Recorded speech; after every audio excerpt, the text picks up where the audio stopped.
So to start off with, in terms of an introduction, I want to talk a little bit about the middle school child, the uniqueness of this time period, the influence of technology in general, what we need to think about when we're navigating the information that's out there, because there is a ton of information on Twitter and all over the news and things like that. And what does that mean? And then some basic technology research, some of the questions I get a lot, and some things that we anticipate. So to start off with, what is this middle school child? What is so unique about the preteen and early teenage years? And they're dealing with so much developmentally at this age. And so the middle school years are the years where students are and children are pulling away from their parents a little bit and moving towards their peers.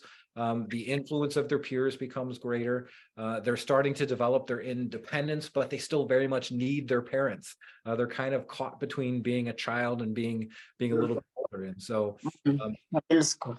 trying to deal with that independence. And first of all, children are like young children, like toddlers and babies, are very bad with emotional regulation. Their emotions all over the place. They get a little better at it, and then suddenly, when they're teenagers, it all goes haywire again. they start to get not so good at it anymore. But at the same time, they're exploring the world around them. They're developing their peer groups, trying to establish their identity. It's just this giant cacophony of all these different things that are going on with the kids. So it's a very difficult time for these early teenagers, and trying to, hold on to being a kid, but also recognizing they want to pull away a little bit.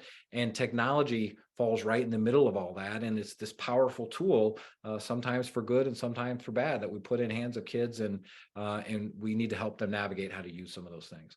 One of my favorite quotes to think about this is a Mark Twain quote, where he says, "When I was a boy of 14, my father was so ignorant I could hardly stand to have the old man around. But when I got to be 21, I was astonished about how much he had learned in 7 years." And basically, these teenagers, these young teenagers they're confident, and they have a lot of knowledge, but what they lack really is that wisdom, that experience that comes with age. The interesting thing here is, though, none of us have a whole lot of wisdom in this world, because the technology as it is today is not the same technology as it was, heck, even 6 months ago, if you look at the growth of artificial intelligence and things like that. But the iPhone came out in 2007, and so this is all different than what we navigated when we were going through school. And so it's really important that we do the best we can to help kids through these things.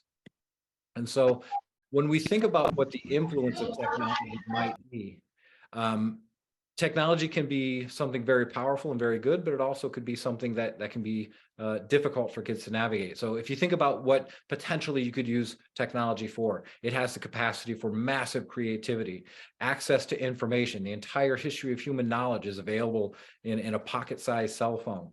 It can develop social connection. We talked to many kids that during the remote learning, the pandemic, the ability to connect through technology was something that was, a lifeline for many of them. Finding and pursuing unique interests. My son is into roller coasters, and so we look for YouTube videos on roller coasters about the physics of how they work, and then he'll find an app where he can design his own roller coaster and test it out, and that's just an amazing thing that he can do on that. And there's all kinds of different interests that kids have, and then the ability to express themselves.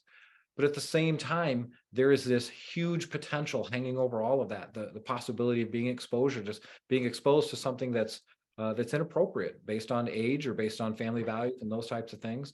The potential for cyberbullying. When I was a kid, bullying left at the school door. You knew you were safe at home, but now it can follow you home and penetrate into your safe spaces through the telephone or through the iPad. The possibility of peer pressure, students oversharing their information, and just the potential for overuse. We hear a lot about screen time addiction and those types of things. So the influence of technology can be great on these kids. And thinking about how we want kids to use technology for school, we want them to use it for that knowledge and learning about all kinds of different things in the world, but collaborating with each other, building these what we call multimodal knowledge representations, where they're writing and they're pulling in video and they're creating audio and they're pulling all those things together and sharing creating meaning out of something and sharing their own unique experiences of the world with other people and figuring those things out together. but also digital storage, efficient workflow, learning how to code and make the devices work better. And a lot of times, while this is what we're shooting for, kids use technology different at home. At home, they're gaming, they're on social media, they're using it to communicate with friends. A lot of what they do is TV and streaming, and we'll talk a little bit about that. But they also use it for problem solving and creative exploration and those types of things. So, in short, what kids hopefully and potentially use technology for school is a lot different than what we see when they come home, and they're not necessarily using it for all these productive things. And so what we build or what kids build through technology uses, they're generally really good at just trial and error, hit the button and see what happens. And a lot of us as adults tend to be a little less risk taking with technology in terms of what's going to happen if I delete this or hit this button, and we're a little more cautious with those types of things. Kids tend to be more comfortable with the various platforms. They use them frequently, they know them well, and kids are really good at quickly learning the workflow of new apps and things like that. What they really need our help with, though, what they struggle with mightily, is recognizing bias and misinformation with the information that they're seeing. Can I trust this tweet that I see, or this TikTok video where someone's supposedly reporting something?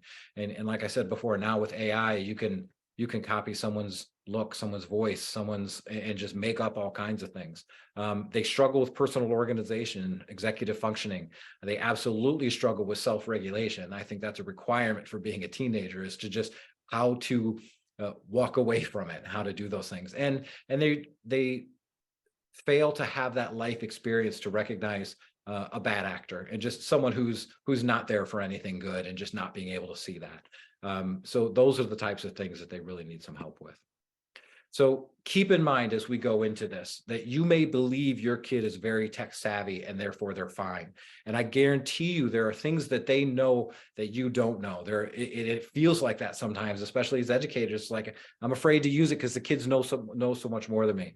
But I promise you, they need us. They absolutely need us. Although they know how to use these sites, they don't know how to use them well, and they don't know how to use them responsibly. So it's important for us as educators and as parents to help kids navigate this world and learn how to use it.